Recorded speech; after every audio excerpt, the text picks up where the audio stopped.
Oi, Eliane, bom dia. Bom dia, Carolina. Bom dia, ouvintes. Ontem a gente falava sobre a condição física do presidente, né? Ele manifestou naquela live que tem feito às terças-feiras muito incômodo, falou sobre a operação em outubro e hoje de novo sentiu, né? Pois é, o presidente Lula continua sentindo fortes dores no quadril. Ele fez uma infiltração no Sírio-Libanês em São Paulo no domingo, agora teve que fazer outra infiltração. E hoje a previsão é de que o presidente fique no Alvorada. Ele está sentindo, e aí a gente se pergunta, até quando o presidente vai esticar isso? Será que ele vai conseguir segurar essa cirurgia até outubro?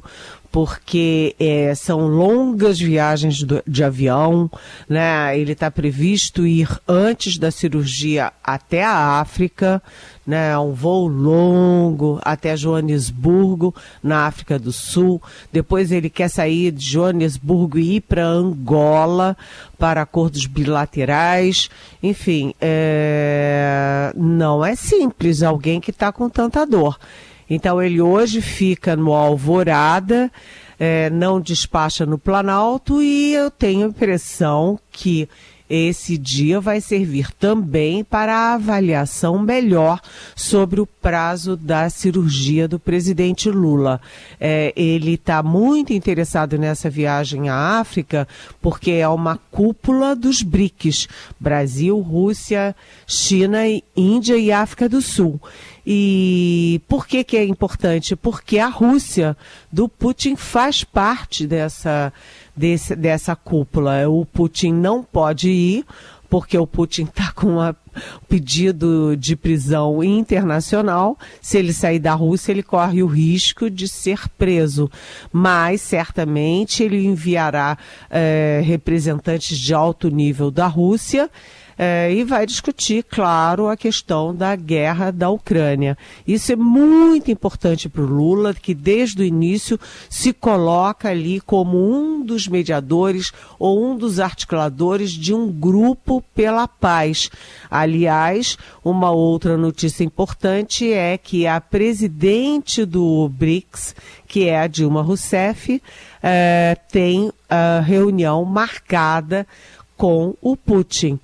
Isso estava sendo mantido em sigilo, mas ontem já veio à tona e a própria Dilma vai entrar nessa negociação. Eu não sei se a Dilma é a pessoa indicada para esse tipo de negociação, porque a Dilma nunca gostou da diplomacia, nunca prestigiou o Itamaraty, e ela é meio estabanada, mas enfim, ela tem um encontro com Putin, inclusive porque na condição de presidente do Banco dos BRICS, né, ela pode ajudar a Rússia, não na questão armamentista e de guerra, claro, mas pode ajudar no financiamento de outras áreas onde a Rússia está sendo muito estrangulada pelas sanções internacionais. Então, enquanto isso, né, a pressão do Lula pela ida à reunião dos BRICS para a discussão da guerra da Ucrânia, de um lado, e de outro, a dor do homem Lula, né? Porque dor no quadril com artrose não é fácil. Então, vamos ver hoje se há alguma alteração no cronograma para a cirurgia do presidente da República. Muito bem.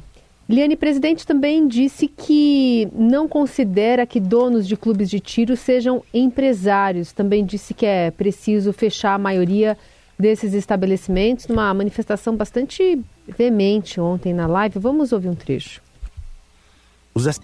Veja, tinha uma confusão, se pode utilizar arma, se pode liberar CAC, se pode liberar... Eu acho que nós temos que ter claro o seguinte: por que o cidadão quer uma pistola 9mm? Por que ele quer? O que ele vai fazer com essa arma? Vai fazer coleção?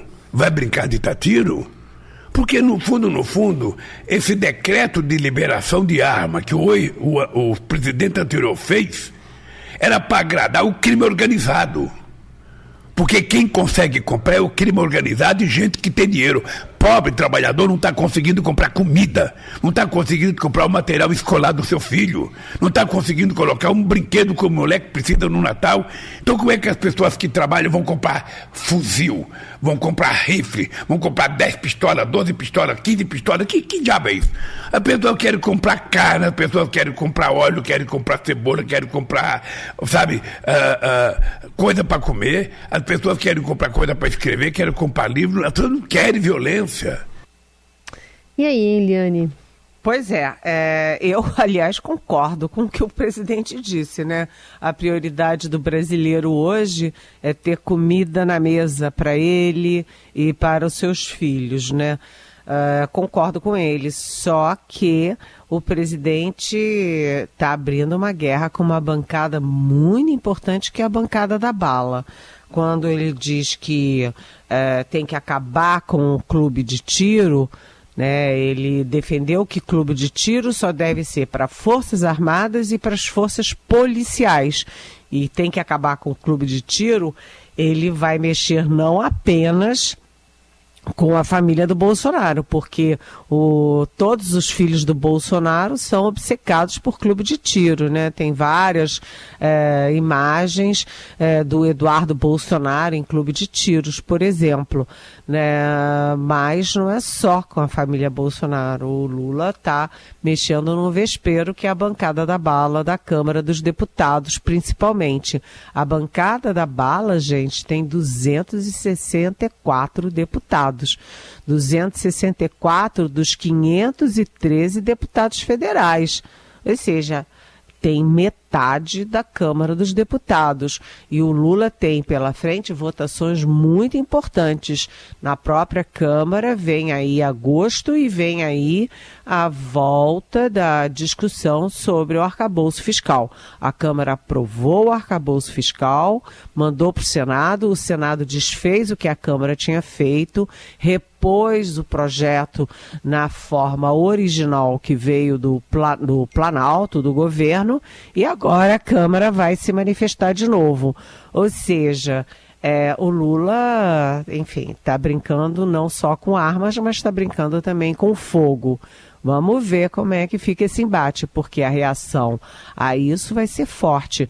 Eu concordo com o Lula, né? Eu sempre me pergunto para que as pessoas querem 1, 2, 3, 10 armas em casa. E o pior é que já há informações oficiais, policiais, de que essas armas iam parar ou vão parar, né? São liberadas para clubes de tiros, para atiradores, colecionadores, caçadores, etc., mas vão parar na mão do crime organizado, sim. E o crime organizado é muito forte no Brasil, em todo o Brasil. Então é aquela coisa, né, entre a cruz e a espada do presidente Lula. É ele defendendo uma coisa que realmente é necessária, desarmar a população civil. Sim, é muito importante isso. E do outro lado, enfrentando ali as ameaças da bancada da bala, que é uma bancada muito poderosa no Congresso, Carolina. Eliane Cantanhede conosco, falando de Brasília. Sobre uma articulação que o Planalto está promovendo, Eliane, com uma bancada importante do agronegócio, para salvar o que exatamente? Pois é, a gente estava falando, né, Carolina, exatamente do pacote antiviolência. A gente estava falando ali das dificuldades e da saia justa do presidente Lula com a bancada da bala. Mas tem outra bancada, que é a bancada do boi, que é muito importante e que tem uma intensa ligação com a bancada da bala. Muita gente da bancada do boi, que é a bancada do agronegócio, é também da bancada da bala. E aí o Lula, segundo o nosso repórter, né, o Augusto Tenório, o presidente Lula fez uma concessão à bancada do agronegócio, que é o direito estendido de uso de armas em propriedades rurais. Pela lei, né, já há uma flexibilização para quem mora no campo, para usar dentro de casa, dentro das edificações da fazenda ou, enfim, da chácara, etc. Né? E agora o projeto do governo amplia, eles chamam de forma estendida, amplia o uso da arma não apenas para dentro da edificação, para dentro da casa, mas em toda a propriedade. Por que que existe isso? Foi uma intensa discussão quando se criou lá atrás restrição às armas. É porque nas propriedades rurais você tem mais dificuldade de acesso à polícia. Imagina, você está lá no meio do nada, né? E você tem um assalto, você tem uma ameaça, a arma, até você contatar a polícia chegar, já era. Então, além disso, há também a questão da comunicação. Muitas áreas rurais não têm celular, não têm internet. Então, é muito complicado, por isso a lei prevê exceções de armas para as áreas rurais. E agora o Lula volta a estender, né, propõe no projeto que foi para o Congresso, estender as armas, o uso das armas, o porte de armas em toda a extensão da propriedade rural. Isso é claro que é um aceno ao agronegócio, mas, né, quando ele fala em fechar os clubes do tiro, ele está batendo de frente com a outra bancada, que é a bancada da bala, que está muito dividida, né, porque um quer acabar com o projeto todo, com o decreto todo do Lula sobre armas. O outro não. Quer acabar só com a restrição às pistolas de 9 milímetros. Tem outro que quer ir lá atrás, no início do governo, e revogar todo o revogaço do Lula em todas as áreas do presidente Bolsonaro. Enfim, como a bancada da bala também não está muito firme e forte no que fazer e como reagir, é possível que o presidente dessa bancada, que é o Alberto Fraga, aqui do PL do Distrito Federal, consiga amenizar a resistência ao pacote do governo. Vamos ver, porque ele é do PL, o partido do ex-presidente Bolsonaro, né, Carolina? Tem bastante coisa aí nesse imbróglio. Eliane, pensando um pouquinho sobre nomes importantes do governo, né, em termos de posição e de pasta, Simone Tebet e Fernando Haddad, né, têm uma relação amigável, né, sempre são bem gentis com o outro, estão sempre ligados pela pauta mesmo de ambas as pastas, mas também são nomes fortes na política, independentemente da oposição que ocupam agora nessa gestão petista. Como é que está a relação entre eles, hein? Olha, é uma coisa interessante, porque a Simone Tebet, a gente precisa combinar, né? A Simone Tebet venceu todos os debates da eleição presidencial do ano passado. Nas eleições, geralmente um ganha um debate, o outro ganha outro, tal. Mas a Simone Tebet foi muito bem, porque ela foi muito firme, ela não foi estridente, ela deu o recado com sobriedade e com muito conhecimento de causa, ela foi muito bem. Logo, ela é considerada uma das vitoriosas da eleição de 2022, porque ela entrou sem apoio do próprio partido, entrou de última hora, não teve tempo para preparar a equipe, e ela foi muito bem pelas vantagens, pelas qualidades dela própria. Logo, a Simone Tebet é sim vista como uma das potenciais virtuais candidatas à presidência daqui a 4 anos. Então, quando você olha o cenário, né, é muito difícil olhar esse cenário assim, porque a longo prazo, porque a gente nunca sabe o que vai acontecer até lá, né? Mas no corte de hoje, Carolina, a gente tem como candidatos à presidência pela esquerda o Fernando Haddad, que surpreendeu positivamente, que está indo muito bem na Fazenda, capacidade de articulação, de diálogo e colecionando vitórias, inclusive com o Congresso Nacional. Então, pela esquerda e com o apoio do Lula, se o Lula não quiser disputar mais uma reeleição, Fernando Haddad pela esquerda. Pela direita, cresce muito o nome do Tarcísio Gomes de Freitas, que é do Republicanos, é governador de São Paulo, tem 2 alavancas poderosas. Todo governador de São Paulo, desde que eu me entendo por gente, é um pré-candidato natural à presidência da República. Vai depender da competência, do desempenho dele no principal estado do país.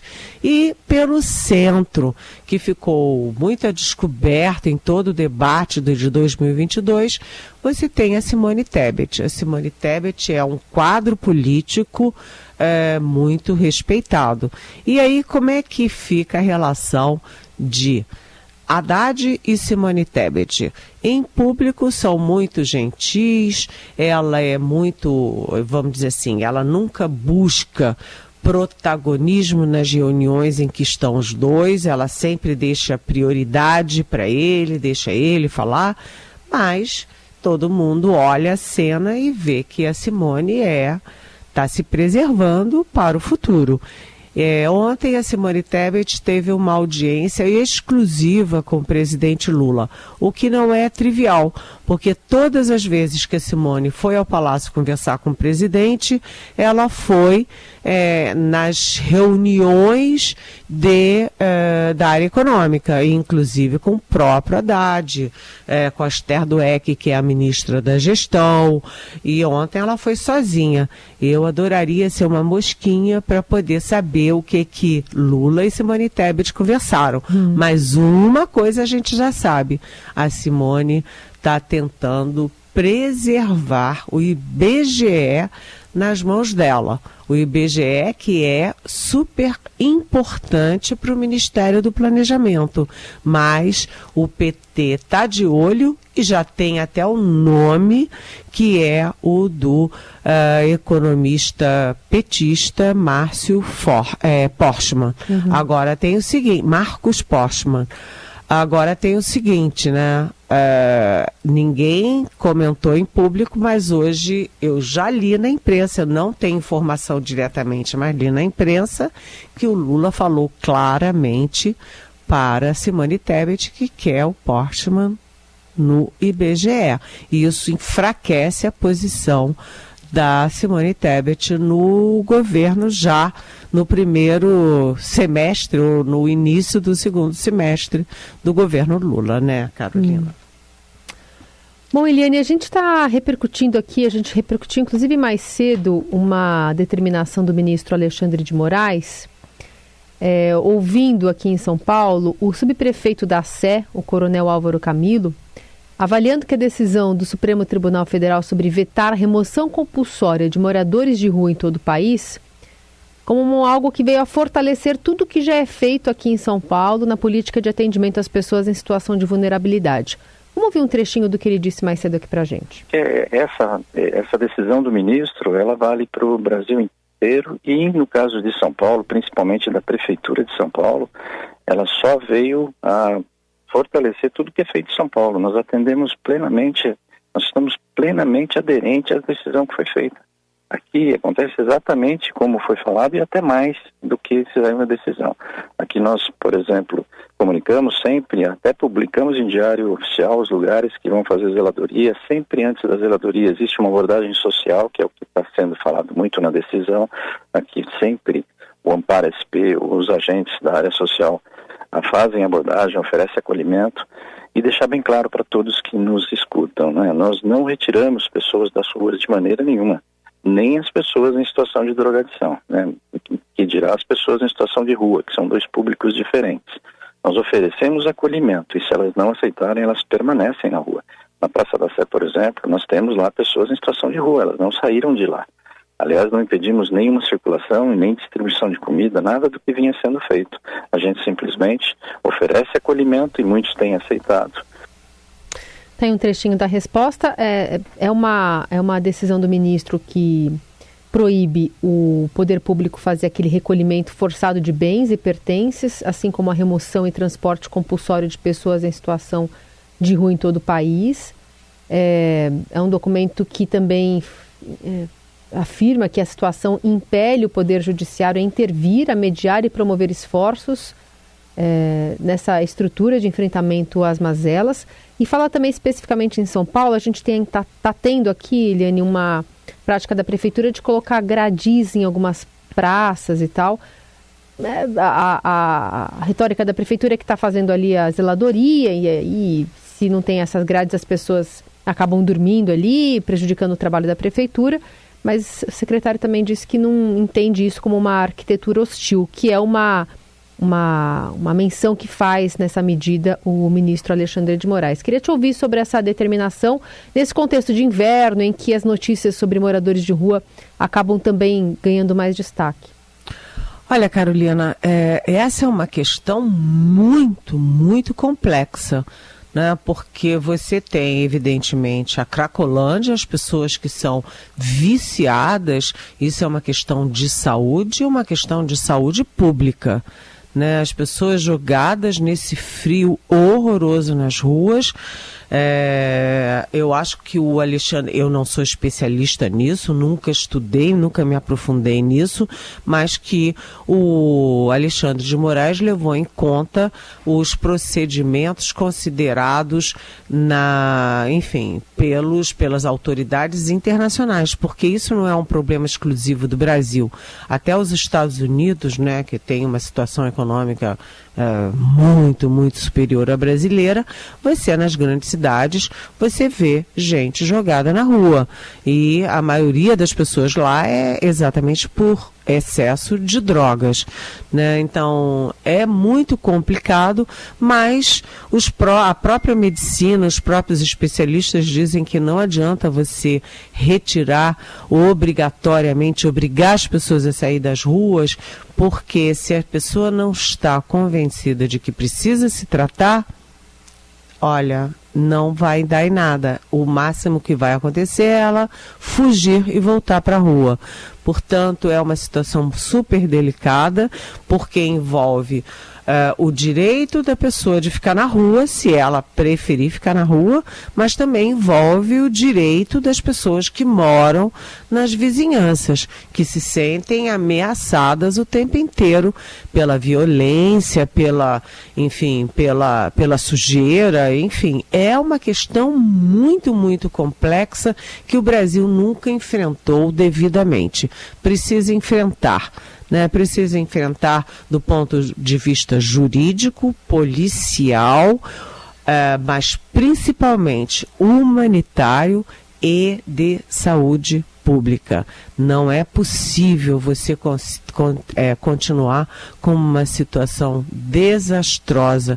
E, aliás, não é só gente drogada, não. Em São Paulo eu vi famílias inteiras em condições muito degradantes nas ruas, e aquilo não era droga. Aquilo é gente que ficou sem emprego, principalmente na pandemia, e não tem para onde ir. Portanto, é um problema de todos nós, Carolina.